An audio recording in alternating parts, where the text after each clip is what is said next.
Mas que juventude é essa? Do que a gente está falando? Jovens. Que jovens? Aqui foi muito bem citado. A gente está falando de quem? Do tatataraneto do Sarney? A gente está falando da quarta geração da família Calheiros?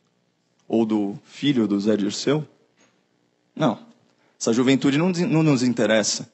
Juventude que está invadindo ali a Casa do Povo da cidade de São Paulo, impedindo o trabalho legislativo dos nossos mandatários eleitos, assim, flagrante ato antidemocrático, não é essa juventude que a gente está falando. Com certeza não. Inclusive, eu acho que você não precisa ser jovem para ter juventude nos olhos. Eu cito aqui o exemplo do professor Modesto Cavalhosa. Quem não acompanha ele, agora ele está nas redes sociais. É um senhor de 85 anos, é uma sumidade, ele está se doando para o Brasil, propondo reformas, propondo a candidatura civil independente para quebrar a hegemonia dos partidos. Está propondo o fim das coligações. Uma série de reformas, uma proposta coerente. Eu brinco com ele, nossa, professor, você tem juventude nos olhos, é muito mais jovem que eu. Então, falar de jovem na política, para mim, é falar do rompimento, da ruptura com as velhas práticas. E as velhas práticas que os meus colegas aqui de mesa estão muito acostumados. Eles lutam contra isso todo dia. A gente está falando de compra de apoio político. A gente está falando de mídia vendida, por que não? Falaram de mídia enviesada e os blogs sujos, pior ainda. Né? A gente está falando de funcionário fantasma em gabinete. Todas essas pequenas coisas, né? Essas unfair advantages, no mundo aí do mercado do empreendedorismo, que a velha política traz. Então, eu queria colocar aqui 3 pontos do que eu considero que é a atuação correta no sentido de uma nova política. E a primeira delas é bem óbvia. Escrúpulos. A velha política não tem escrúpulo. A única regra que a velha política segue é de que vale tudo, menos perder. Vale tudo, menos perder. Não tem valores. Aqui, quando eu sento aqui nessa mesa, me emociona, porque eu vejo muita novidade. Viu, Eduardo? Eu vejo novidade quando você desafia a mídia tradicional, né? Your fake news. Não. Eu vejo novidade quando eu estou do lado da vereadora com um gabinete enxuto, que está fazendo um trabalho tão bom, está fazendo um trabalho melhor do que os seus colegas, com nem metade da equipe. Eu vejo novidade quando eu vejo um deputado estadual, fora da sua jurisdição, prestar solidariedade aos nossos irmãos venezuelanos. Eu vejo novidade quando eu vejo um vereador com compromisso com a moral. Vereador, vem falar aqui, olha, a minha questão é moral. Alguém tem dúvida que o Brasil está numa crise moral? Né? Eu vejo novidade, viu, Leandro? Quando eu ouço o seu currículo. Eu fico ligeiramente envergonhado também, devo confessar. Enfim, falando de escrúpulos, eu acho que a gente pode aproveitar toda a energia do jovem, o idealismo, como é que a gente vai canalizar isso de uma forma bacana. E mudando, além da questão de valores, né, de colocar alguns freios morais na política, que é o que não ocorre hoje em dia, vamos para o ponto aí que me toca mais particularmente, que é engajamento. Engajamento. Como é que a gente engaja o jovem? Vocês já pararam para pensar como é paradoxal a esquerda conseguir atrair tantos jovens para a política? Então vamos pensar assim, de forma freudiana, tá?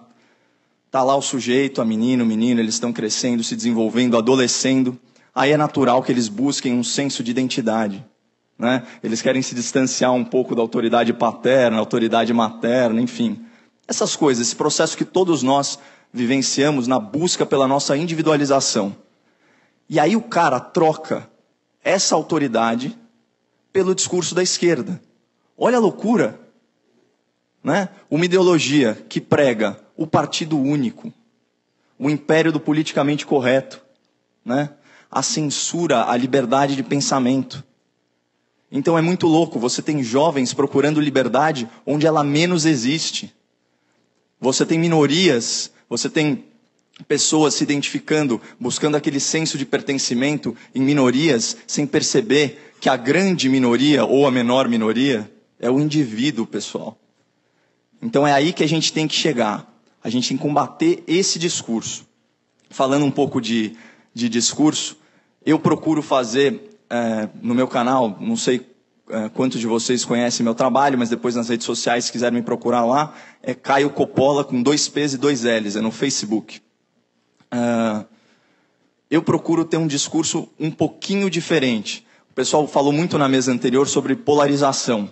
Eu não vejo problema nenhum em polarização, eu acho que isso enriquece o debate. E eu acho que tem que polarizar mesmo. Se um cara fala um absurdo, você tem que combater isso. Existem posições que são extremos opostos, é normal. Mas o fato é que a grande mídia taxou isso como uma coisa negativa. Isso é um dado da realidade. Então você tem 2 discursos. Você tem um discurso de aglutinação, que é um pouquinho o que a gente está fazendo aqui hoje, pregando para convertido, não é assim que se fala? Né? Graças a Deus. Que é necessário, é fundamental. A gente está aqui se mobilizando, né? A gente está aqui, na verdade, isso aqui é uma grande terapia em grupos. Eu estou me sentindo em casa aqui. É sério, é sério. Isso aqui, aleluia, irmãos. Aleluia! Isso aqui está me reenergizando. O vereador Jordi falou muito bem. Olha, eu estou exausto, mas eu não estou entendendo nada porque eu estou feliz. E é exatamente essa a minha sensação agora.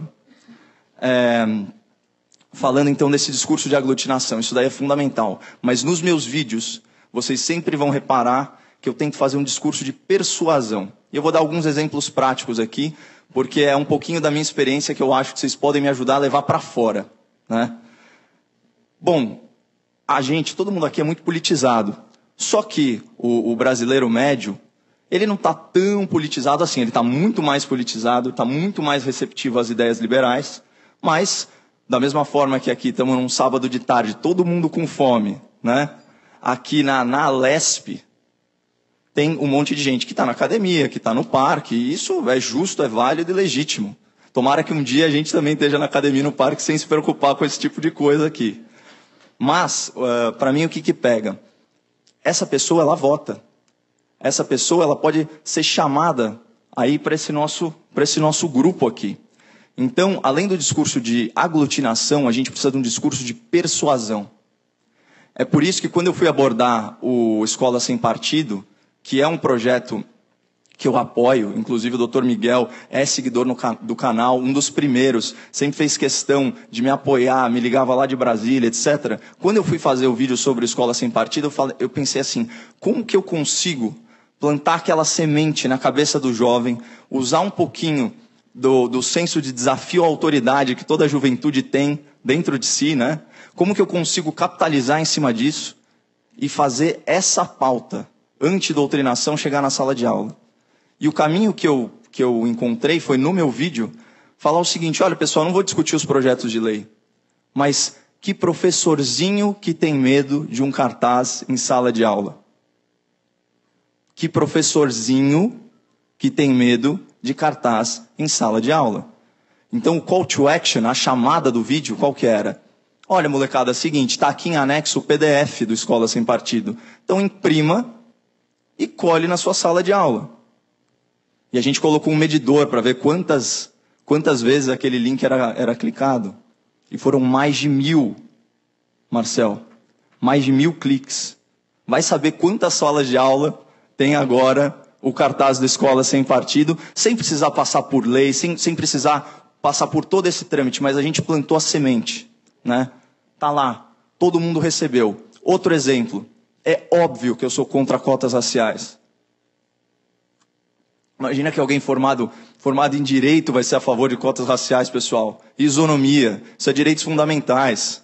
Pelo amor de Deus, é óbvio que eu sou contra. Só que na hora de defender isso, na hora de defender o projeto de lei do vereador Fernando Holliday, que está aqui na plateia, qual foi a estratégia? O Fernando lembra.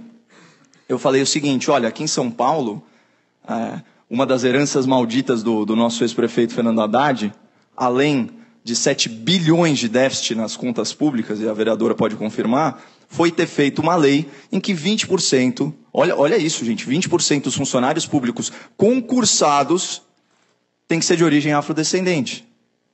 Pessoal, depois do diploma, depois, formou. O que é isso? É concurso público. O cara já se formou. Isso é a mesma coisa que ter cota para pós-graduação, para mestrado. Assim, é o cúmulo do absurdo. A cota já é absurda. Esse é o cúmulo. E isso não tem contra-argumentação no caso dos concursos públicos. Então, o que a gente atacou no vídeo? Falou, olha, o cara está defendendo cota depois que o cara já está formado. Olha o absurdo disso. Então, também, para começar a despertar nas pessoas, porque a partir daí é um raciocínio de gatilho. O cara, bom, mas espera aí. Se não faz sentido no concurso público, e o exame vestibular é um concurso público, então também não faz sentido na faculdade. Então, é isso que a gente tem que começar a desenvolver, esse tipo de raciocínio. E aí, finalmente, uma causa que é muito querida para mim, falar da universidade pública. Eu não sei quantos de vocês são paulistas, mas eu tive o privilégio, e é privilégio mesmo, no sentido bom e ruim da palavra, de estudar na Universidade de São Paulo. Eu sou a terceira geração da minha família que estudou na Universidade de São Paulo. A USP, é muito fácil esse exemplo, porque a fonte de financiamento dela é muito clara. A USP é financiada por 5% do ICMS de São Paulo, certo? Aqui em São Paulo, aliás, bom, o ICMS é um imposto onipresente, né, que não faz diferenciação na capacidade contributiva, né, de quem está pagando o imposto, ou seja, o mesmo imposto que a gente aqui, que nós da elite não é palavrão, né, aqui, né, que nós da elite pagamos no cafezinho, é um imposto que lá na ponta, né, os funcionários de limpeza da cidade pagam, é a mesma coisa.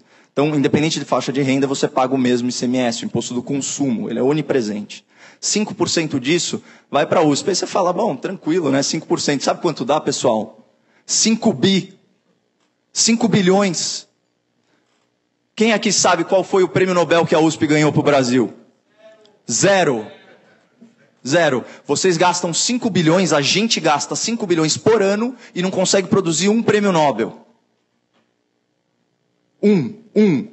E mais, não é só a graduação que é gratuita, aí tem a pós-graduação, o mestrado, o doutorado. O que é isso, pessoal? Olha que inversão de valores, né, deputado? A gente tem aqui, a elite paga uma educação de base qualificada, paga cursinho, paga aulas extracurriculares, não é verdade?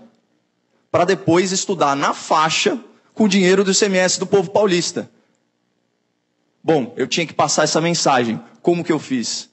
Através da lei anti-pichação aqui em São Paulo, cuja primeira, vamos dizer assim, delinquente, era ninguém menos que uma menina branca, 20 e poucos anos, ex-candidata a vereadora pelo Partido dos Trabalhadores, que tinha sido campeã de hipismo.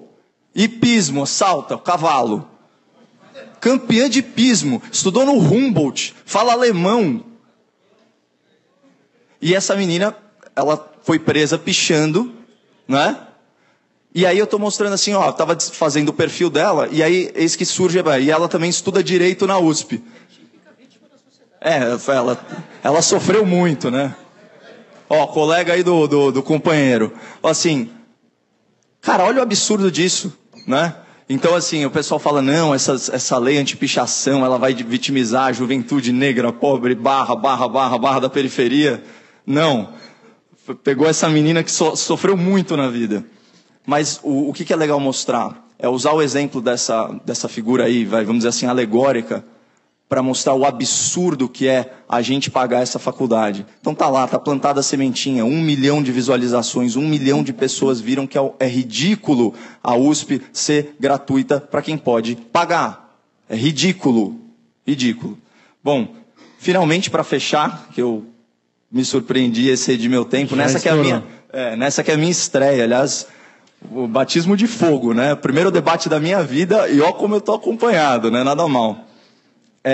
Vou ser bem breve, é possibilitar o terceiro ponto. Então eu falei de escrúpulos, eu falei de engajamento, e agora eu vou falar de mecanismos para possibilitar a renovação. Cara, olha esse fundo partidário. O que é isso? Isso nada mais é do que uma tentativa desesperada de sufocar a renovação.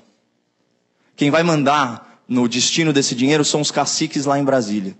Eles não conseguem mais fonte de financiamento, então a gente vai pagar a conta. É simples assim, eles querem sufocar a renovação. A gente tem aqui a Janaína, que é do Partido Novo, o Lira também. É um case muito interessante, porque pelo processo seletivo, pela forma como a coisa é conduzida e pelo fato deles não usarem dinheiro público em campanha, a gente tem, então, a demonstração clara, a gente tem um case de sucesso que prova que é possível, sim, você criar regras que favoreçam o surgimento de novas lideranças. E a gente tem que pressionar nesse sentido. Para mim, a luta mais importante hoje no Brasil é fazer uma pressão contra o fundo partidário. Estou aproveitando a presença ilustre aí do membro do MBL. Cara, ajuda a gente nessa. Tamo junto. Vamos, vem pra rua todo mundo. Isso é o mais importante no Brasil hoje. É fazer pressão nesses caras. Isso não pode passar. Eles vão sufocar a gente assim. Então essa que é a mensagem. E o Distritão. O Distritão ferra também. Que basicamente é transformar a eleição aqui numa majoritária. E óbvio que quem tiver mais dinheiro, é tudo ligado. O dinheiro vem carimbado pelos caciques para eles mesmos, para garantirem um outro privilégio, que é o foro privilegiado, que é outro absurdo. Mas aí eu já estourei muito meu tempo e muito obrigado pela atenção de vocês.